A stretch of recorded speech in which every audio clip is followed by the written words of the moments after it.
So in this video we'll be discovering treasures, we'll be announcing the weather, now the rain's really coming down, and we'll be playing with chemicals.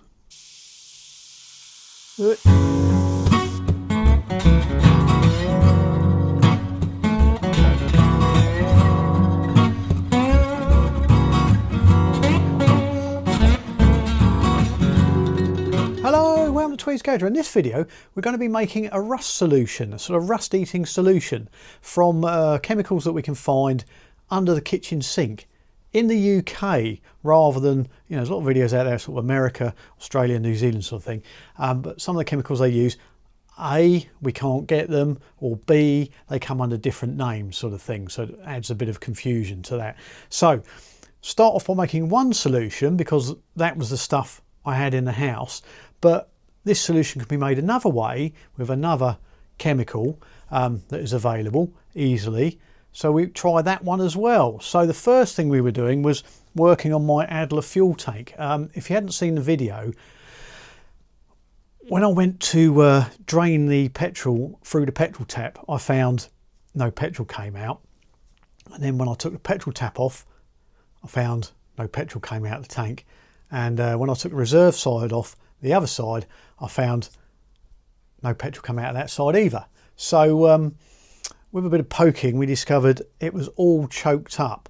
And when looking inside, you could see that it was sort of rusty inside. Not really bad, but yeah, sort of where it had been sitting, all the rust had collected on the areas that were open to the element. And then at the bottom of the tank was this sort of sludge of old, probably castor oil, Castrol type of oil that had been left in the tank over the years, and the petrol evaporated away and it just leaves this goop in the bottom of the tank. So yeah, we were doing it on this tank, and then I thought, well, I've got the Bantam tank sitting on top of the shelf in the garage, and I know that's a right old state as well, so we give this one a go as well. And also, yeah, invested money, bought a little endoscope camera. The camera work not that brilliant, but as we go along I'll put the camera in the tank and try and show you whether it's working, you know, what progress is being made and what we do to go to the next stage and all that. So I'll hand you over to the overall idiot, because yes, I'm a bit casual tonight because it's still, although it's been a bit milder, it's still 30 odd degrees in here, so a bit warm for the old overcoat, so excuse me. All right, so right, here we go, chemistry lessons. Okay, so we've got stinky fuel, some coffee filters, and of course it's starting to rain. I mean, we need the rain, but not right now. I know we've got a lot of crap in there, but just trying to reduce the crap going in. So shoot some over both sides. Now the rain's really coming down. I don't want to do this in the garage. This petrol stinks. Okay, moving in the garage. Right, we're inside, but I'm not moaning about the rain because Mrs. Tweed needs it for her butter beans. Yeah, no, it's not a euphemism, Jenkins. Right. And then we'll just put some, I've got a load of galvanised ring nails left over from when we had the roof done, and they haven't been used in the past sort of 4 years, so we can use some of these in here. Drop them in there. This is just to sort of get the worst of the flakes and rust out. Chuck some over there, and then we'll just pop the lid on and shake it around. There we go, like a cooking show. Unfortunately, I haven't got a cement mixer to strap it to, so I'll have to do this manually. So I'll see you in a while. Much shaking later, see if we can get some of these nails out.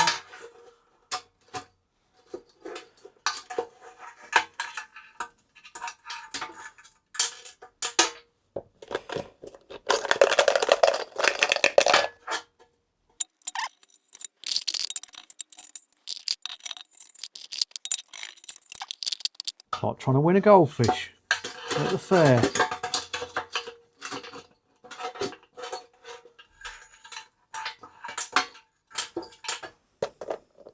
Right, let's see how mucky this fuel is.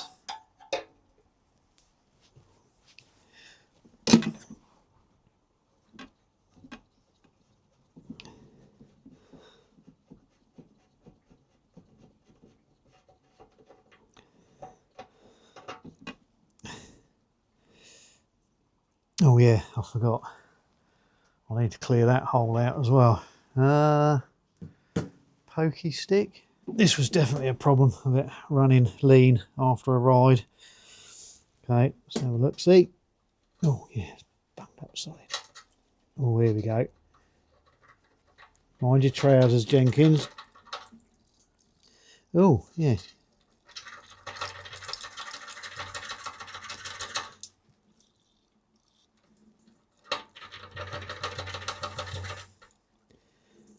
Sort of colour of tea. But luckily I think a lot of it is sort of old varnish combined with a bit of rust, because there wasn't a lot on the magnet. You know, if it was all rust it would be absolutely coated with flakes of it as I was bringing it out the top. So I think a general cleaning will do it the world of good. I will run a drill through these tap holes as well, just to clean all that varnish and goop off. It's getting better. Oh, it's a big lump of something above. What are we getting there?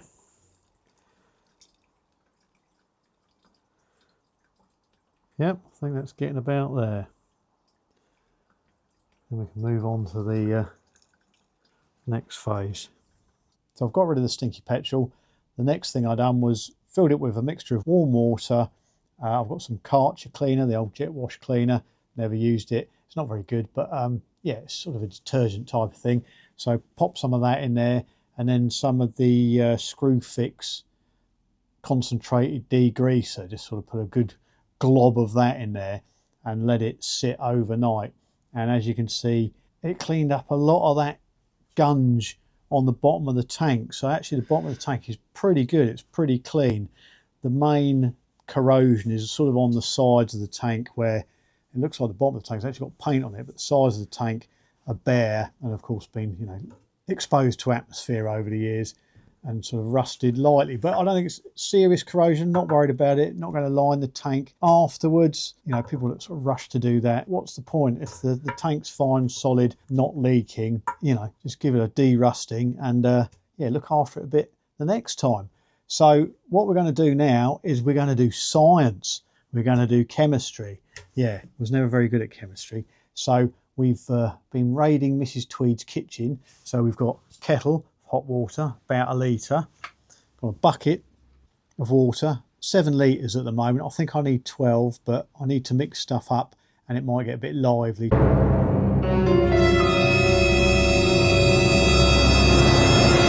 So we'll do the 7 litres first and then move on to whatever we need to top the tank up to the top, you know, just below the filler neck here, and hopefully that'll get some of that rust in around the top edge as well.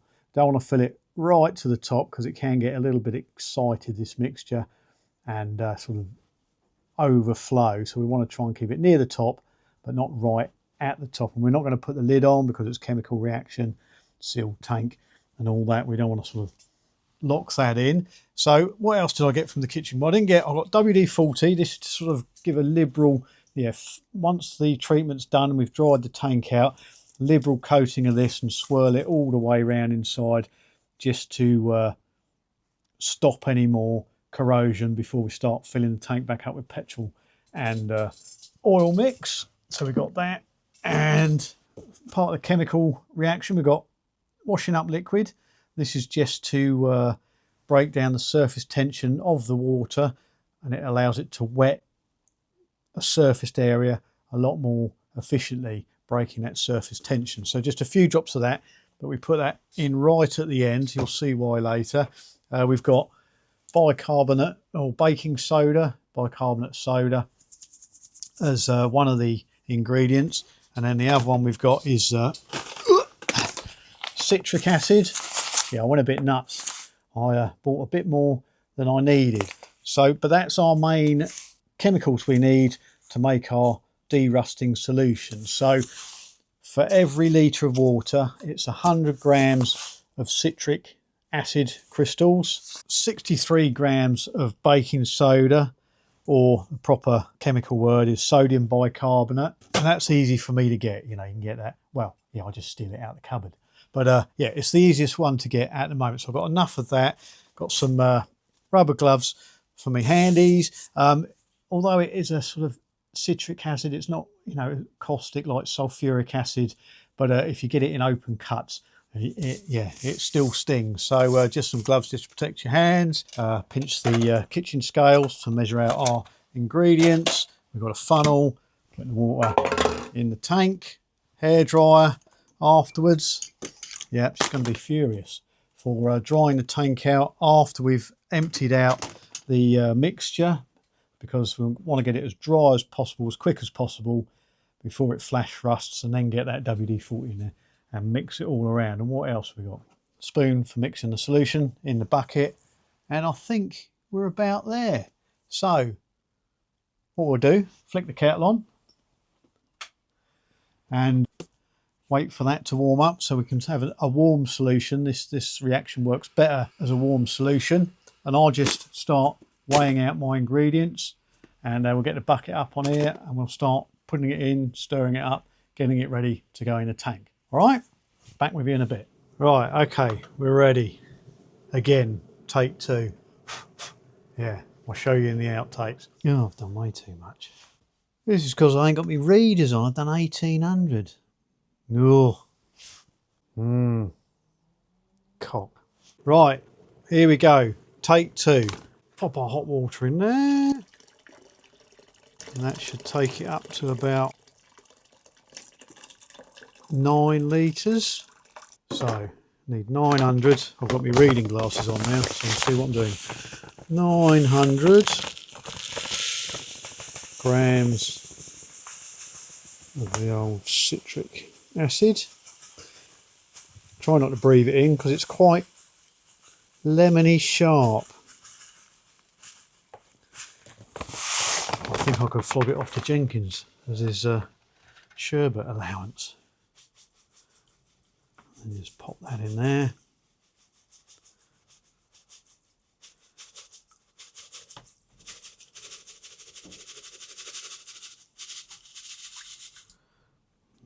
That's a bit better. Find the spoon, and then we put the sodium bicarbonate in, which will create a bit of a fizz, so we've got to put it in slowly, and that sort of neutralises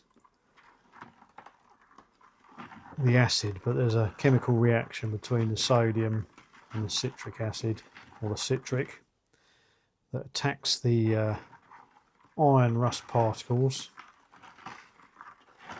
or gets attracted to them, but doesn't attempt to eat the steel. So 9, and then 9 times 68 equals 612 grams of the old sodium bicarbonate. Yeah, there we go, that'll do. Try and get this all done as I can see it at the moment, because it'll start fizzing in a minute. I don't know how long that will go on for. Yeah, don't put your washing up liquid in first, because it will be foaming. Well, unless you want a sort of IB for foam party in the workshop, of course.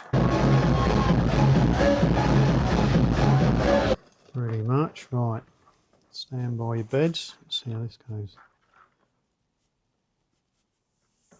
Ooh, fizzy.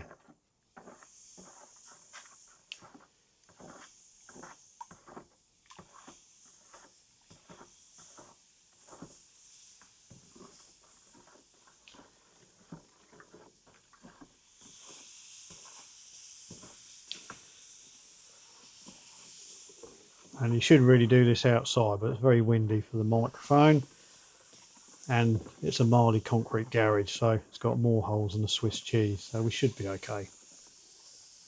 I wouldn't advise breathing it in.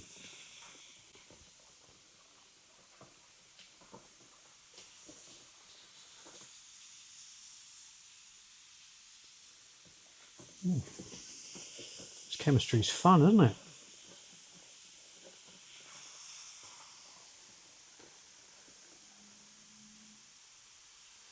Easy, tiger.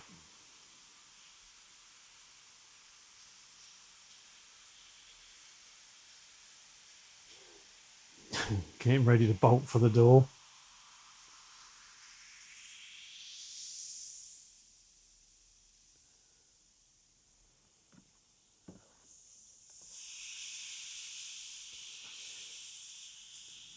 It's like my granddad's Andrew liver salts that he used to have every morning.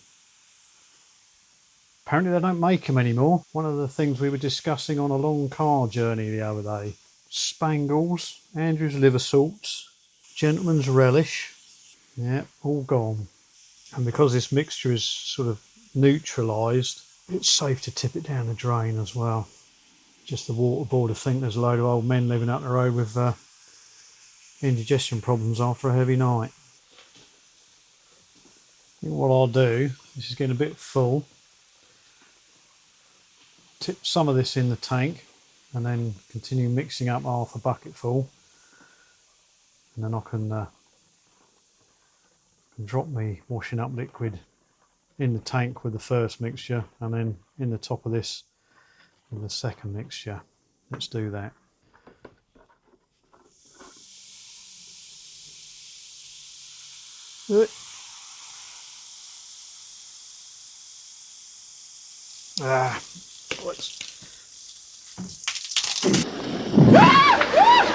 Right, that got exciting. Yes, went everywhere. So slowly catchy monkey, but we're there. We managed to get all of our sodium bicarbonate.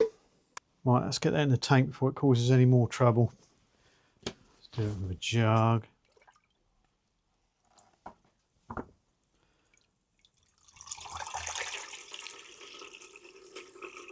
Now, I'm not sure if the capacity of these tanks is 12 litres or 15.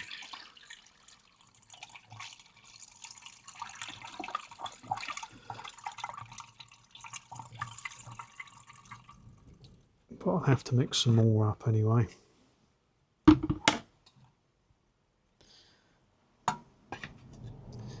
Yeah, a few more litres to go yet.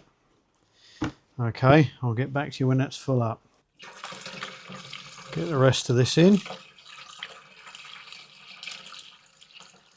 And then sneak in and do the washing up. See if I can get away with not having to explain where all of Mrs. TWEED'S bicarbonate soda's got to.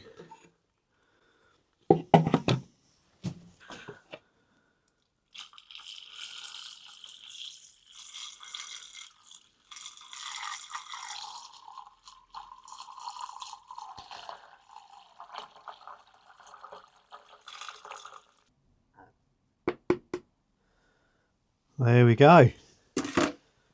That'll do that, and then we just sort of let that sit till tomorrow.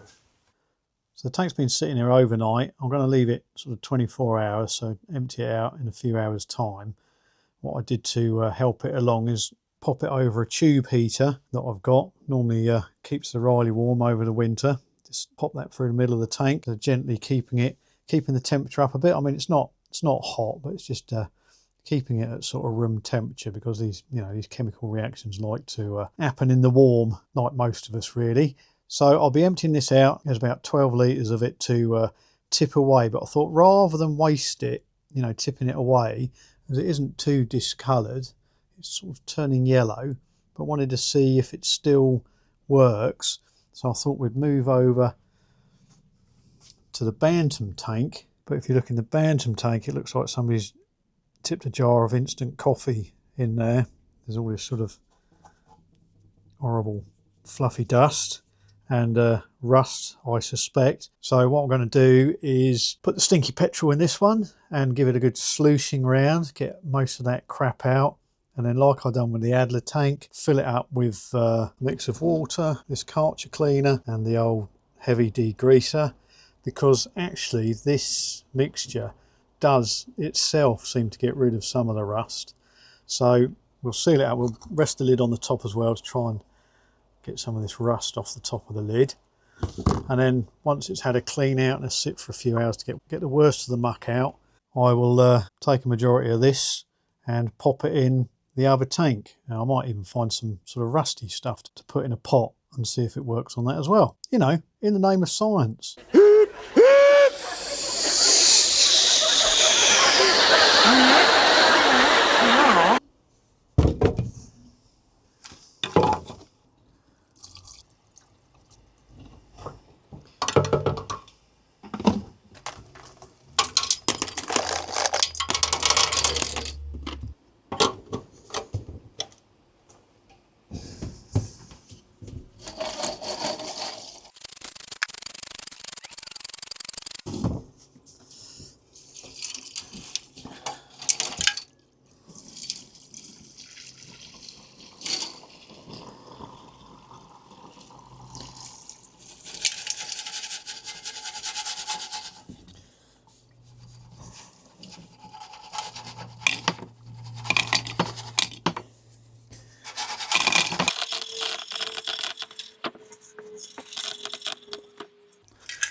the old cartridge cleaner. A couple of cupfuls of that.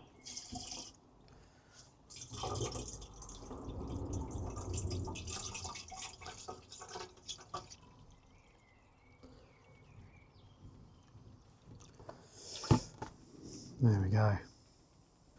Just leave that to soak for a few hours. Yeah, I'm not sure what's in that stuff. Maybe there's a bit of citric acid in there. But it definitely does stuff. Busy fizzing away. And like I said, with that in the ultrasonic cleaner, it gets a lot of rust off. And that's just the heavy duty degreaser, not the universal cleaner. Okay, so this has been soaking for nearly 24 hours. So I'm going to pour out this citric acid bicarbonate of soda mix into a bucket and a container, and then rinse it out, and then put some oil on WD-40. I'm going to try a sort of mix of WD-40 and 2-stroke, see if I can thin the 2-stroke down a bit, just to get a thicker oil coating the whole of the inside of the tank. And as it's a 2-stroke anyway, it will gradually dissipate in through the fuel when I'm running it. And then what I'm going to do is empty out the BUNSON tank. This has got the detergent and degreaser in it. And I'll get rid of this water, flush this out, and then refill it with the solution that I've got in the Adler tank. And then we'll see how it goes in here. But this is definitely doing something. This is more lively than the actual citric acid bicarbonate of soda mix, which is quite inert. But this is yeah, bubbling up, doing all sorts of things. But we'll get that out of there because it's probably slightly caustic. And there we go. There's a look inside the tank afterwards. All that crumbly rubbish has gone. But you can see the sides are sort of got a coating of rust in there. But yeah, it's definitely better than it was. But then we'll put the citric mixture in there and see if that will clean that up.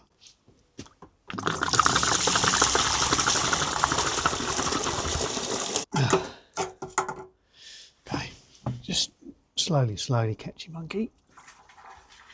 And I've noticed if you do spill it on the paintwork, it just dries to a sort of, it's like a bit of varnish, it just scrapes off. What I've done with the Adler tank is just give it a coat of polish around the filler, just in case, you don't want to tempt fate. So I've emptied it out and then flushed it out with clean water. I'm going to put our mixture in. The BUNSON tank's surprisingly bigger than you think. Yes, deceivingly large tank. There we go. Oop.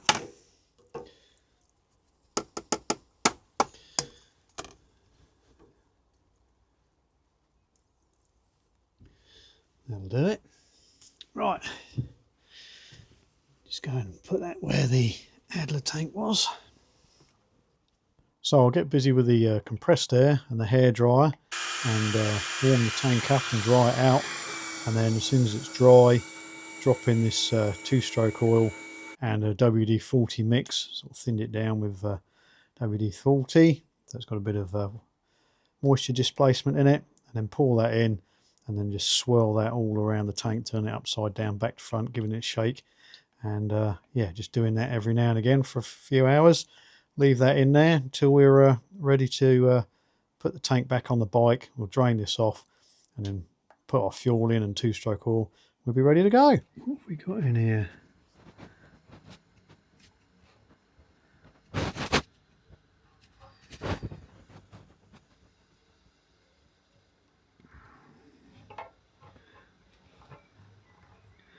It's like the old filter that was around the tap. Or it's an inset filter.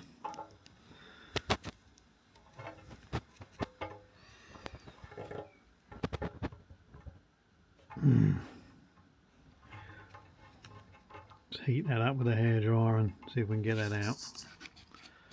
There we go, it's softened up a bit. So I dried it out with the travel hairdryer and paper towels in there to get it out the creases at the bottom, and then we just sort of spray it with a generous amount of WD-40 just to get it going. Yes, I have put the blanking plugs back in again, and then I'll chuck in my 2-stroke WD-40 and what was the other thing I chucked in there? A bit of AC90, bit of everything, and then we'll pour that in there like so. Close the lid and simmer for an hour. Cap, and I'll just get busy and shake that around. Just so you get the general idea. And I'll see you later. So this is the inside of the BUNSON tank after I've emptied it out of the rust-eating solution. As you see, it looks pretty bad at first light, but what it is, all the rust has gone, but we got left with this fossilised oil, and it's sort of worse on the right-hand side of the tank that never drains away because it hasn't got an outlet on that side of the tank. The BUNSON, like the my B31, just has a one-stop fuel tap, so it relies on you, if you run out of fuel, tilting the bike over and getting the fuel from this side over to the other side. So most of the time the fuel in that side and the oil that settles just sits in there and never moves, never gets any flow going through it, and it's all sort of fossilised on the bottom. I thought it was rust at first, but we had a little scrape away at it. Down there you see, it just, most of it just scrapes off. So I'm going to make another solution up because obviously it wasn't as strong because it was second hand, and we're going to use the other recipe, which uses soda crystals, which is sodium carbonate. Hopefully not as lively as the baking soda, but also this is sort of stronger because it says not to use it with aluminium, so beware of that. Don't shove it. Well, you wouldn't be getting rust off an aluminium tank, would you? Yeah, just be careful. It's more caustic than bicarbonate of soda, and you need less of it. So you need 40 grams per litre, and then 100 grams of the citric acid crystals per litre, like the last recipe. Oh, and a bit of washing up liquid again to break down the surface tension. So we'll give it another go with this, see if this will eat through some of that, soften it up. We'll chuck some nails or bolts in there as well to give it a good old rattle around, but it seems to have sort of softened it up a little bit. Hopefully it'll lift it off, but the tank's looking pretty good inside. So we'll mix some of this up. Got our mix ready to make up again. As I said, we're using soda crystals rather than bicarbonate of soda this time. I mean, this is a lot cheaper as well. It's £2 a bag, and we only use 40 grams per litre for it. So the first thing I'm going to do is put the measured out amount of citric acid crystals in the water, like so. Then we'll top it up with some hot water, help dissolve it. And as you see, I'm doing this mix on the floor this time, just to be safe. Bit of PTFE to stir it up. So as you saw, it seems to have got most of the rust using it a second time round. It took a little bit longer, but yeah, if you've got a couple of tanks to do the worst one first and the not so bad one second time. Right, whilst that's dissolving, I'll measure out the soda crystals. Let's see if this mix gets as excited as the last one. Let's be a bit more cautious with this. It did get a bit lively last time. Yeah, same sort of reaction. Oh.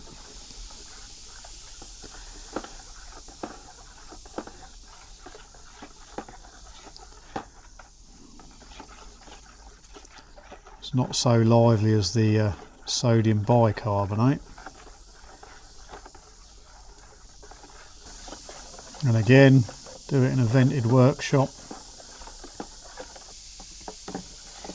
And although the tank's 8.5 litres, I've mixed up 9. And of course you've got the bulk of the crystals dissolved in there as well, so ending up with about another litre of it. So I have to find some other things to, or just put the solution aside and save it for rust treating other things.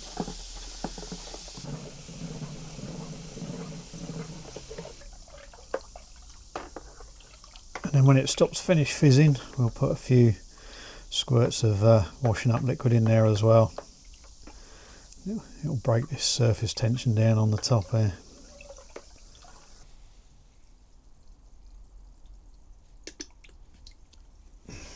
Like so.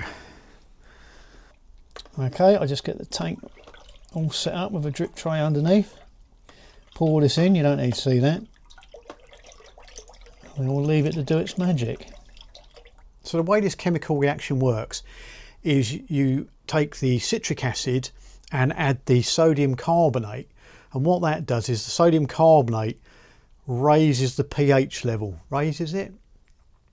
Yeah. So pH level of citric acid is about 2 on the acid scale, going to the acid side of it rather than the alkaline. Water is 7, so water's sort of roughly in the middle. Adding sodium carbonate or bicarbonate of soda in the quantities that I've discussed raises the pH level to about 4, which is the sort of acidic level of tomato juice sort of thing. Yeah, some people do use tomato ketchup, it has been rumoured, but yeah, it's quite an expensive and messy way to try and get rid of rust. So combining the ingredients produces a sodium citrate, which is a chelating agent, and what that does, it draws out the ions or the rust ions out and draws it into the solution. So as you saw, you know, at the start the solution is clear, and then as it goes on it sort of goes a sort of golden yellow, sort of Lucozade type of colour, and that's the rust ions being drawn into the solution. So you can just use the citric acid, but because it has a, shall we say, lower towards 2, towards the acid side of the scale, it's more acid, it will after a while start not only eat the rust, but it will start to etch the steel. So adding the sodium bicarbonate or sodium carbonate, it reduces that acid effect, you know, just drawing out the rust and ignoring the steel. So, you know, I've left it in for over 24 hours and, you know, the steel's nice and clean, but no problem with it sort of getting, you know, eating away at the steel. And the other advantage with, I was rinsing it out, but apparently this solution as well acts as a rust inhibitor if sort of left in. You know, you can sort of swirl it all out, but the stuff that's wetted on the surface, it will go like on the paintwork as I described, just like a sort of lacquer, like a sort of sticky lacquer that covers everything. So that's all the sort of the solution returning back to its sort of crystal form. I've left it in this tank overnight. I'll have a quick look.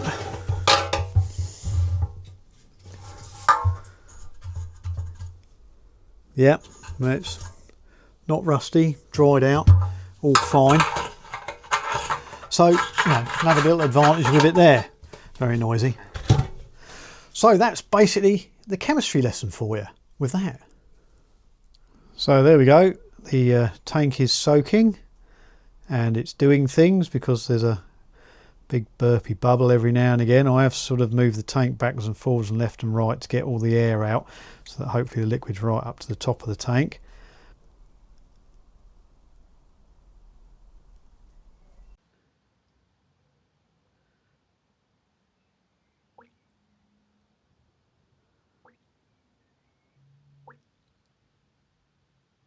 So there we will leave it. We'll try a little experiment with my oil can because it's got a bit of rust on the top and on the bottom, but I don't want to soak it, just to see if a bit of capillary action and wet rags will have an effect. And then got a handful of spanners here. They're not the rustiest ones I could find. I haven't degreased them. We've got a little bit left in there, so we'll just chuck them in there and then see what happens.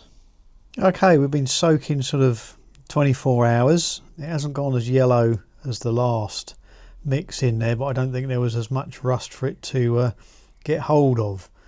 There is some of that brown claggy stuff that's around the bottom of the tank, but this is where I sort of gave it a bit of a scraping, see if I could sort of remove it. But yeah, I don't think the solution has attacked it. So what I'll do is empty this out. What I will do is because the trouble is you can't see the tank and the spanners weren't that rusty, so I've got this old engine stud here that's in a right old state, and what I'll do is I'll tip some of the solution in here. I'll leave that to soak for sort of 24 hours, and then we'll have a look at that, you know, towards the end of the video and see what it does. Okay, right, I'll just get rid of this and put a bit in there and check the inside of the tank. So here I have a few of the items that I dropped in the solution after doing the tanks, and yeah, they've come up really nicely. That was the spanners there. This was that stud I've got it completely rusted away, but this old engine's, you know, yeah, I mean I can't use it now, but it's a lot more recognisable as a stud now rather than sort of a heaving mass of rust. So left in the solution, got them out, and they do come out slightly black. Wear gloves for that, because when you rub the black off, it's like tattoo ink. It really does go it really does go in your skin, and trying to get it out is a nightmare. So I'd recommend using gloves. But yeah, I mean, sort of amazing how it brought these up. But I bought them out the solution and just gave them a run over with the wire wheel, and it just brings them up, you know, really shiny. And I just had a coating of WD-40 just to put a bit of oil back on the surface, but really nice. And there's a couple of drills that I dropped in that were all rusty along the flutes. That's brought them up really nicely, almost like new, so they can go back in their little drill stand over there. And the other thing, we tried the oil can. That came up really well just by draping over paper towels and soaking it in the solution, having solution around the bottom so it could be drawn up by capillary action to keep the paper towels wet, and all up the stem there. You got all the rust off the top, around the sides like that. Come up really nicely. There's still a little bit of rust on the bottom there, but the trouble is you're dipping this in the solution and you get an air pocket. You can't get rid of the air pocket underneath, so I suspect, you know, you could probably turn it up the other way and do it, but you know, it's going to go rusty again on the bottom. So, but that's cleaned it up a hell of a lot, and you know, there was rust all around here sort of breaking through the galvanized finish, but you know, you wouldn't know now looking at it. So good results on bits and bobs laying around the workshop. Yeah, so after emptying out the solutions the first time, the initial results looked quite okay, but disappointing. It was clean all along the spine of both of the tanks when you looked in, but it was very difficult to look around the side. So I bought this endoscope camera that I could sort of poke around and have a look, and I've had lamps in there, and I've held this camera in there to take some of the footage to show you. And when I looked in there, especially the Adler tank looked like it had rust flakes down the sides and sort of around the top, and the Bantam tank, it had sort of what looked like rust on the sides, and then the bottom, you know, it was rust coloured all in the bottom, just coating it. Anywhere sort of up away from that was clear. The rust eater had done its job and cleaned it all up. But what it turned out to be, as you see, is just that sort of goopy oil varnish everywhere, and flakes of it where it breaks off, or where it's sort of stuck to the sides and just congealed and stayed there. So what we done with that was just put in acetone. Yeah, got to be really careful with it. Sort of put tin foil around the top of the tank and tape and everything to try and stop it splashing on the paint, because as soon as it splashes on the paint, it starts melting it. Yeah, I caught a little bit of the Bantam tank, but you know, in the grand scheme of things, it sort of polished out and wet and dried once I'd left it to solidify again afterwards. So that was all right. That wasn't a problem. Left the acetone in there, just sort of a couple of soup containers worth, and as you can see when I pour it out, it's disgusting. It has sort of melted that congealed oil, that sort of varnish, lacquer, whatever you want to call it, but there was still a coating on the floor of the tank, on the Bantam tank. The Adler tank, just one swill round with acetone on that cleaned that up really nicely, so it wasn't as bad. But once I cleaned out all the crappy acetone, I think it sort of, there was so much material in there, it had done all its sort of melting that it could do, so put fresh in there, and not as much as last time, and that just cleared all the rest of it up really nicely. Yeah, lovely. So Yeah, but the muck that come out of there was not very nice. But now they're both nice and clean and shiny, ready to go back on the bike. Well, this one to go back on the bike, this one back on the shelf for now. Yeah, we will get round to it, but not just now.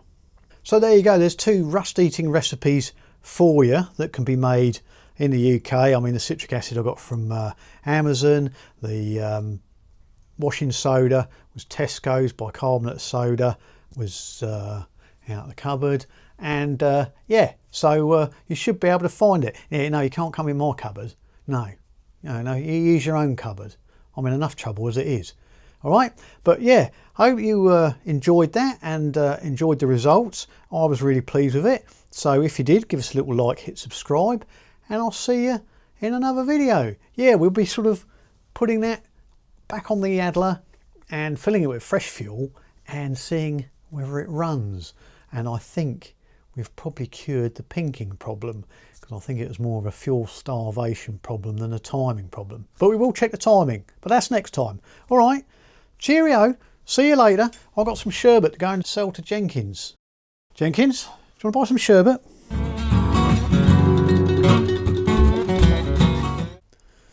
Hello, welcome to Tweed's Garage. In this video, I'm gonna have to watch the video, because I don't think I've shown you. Bumholes.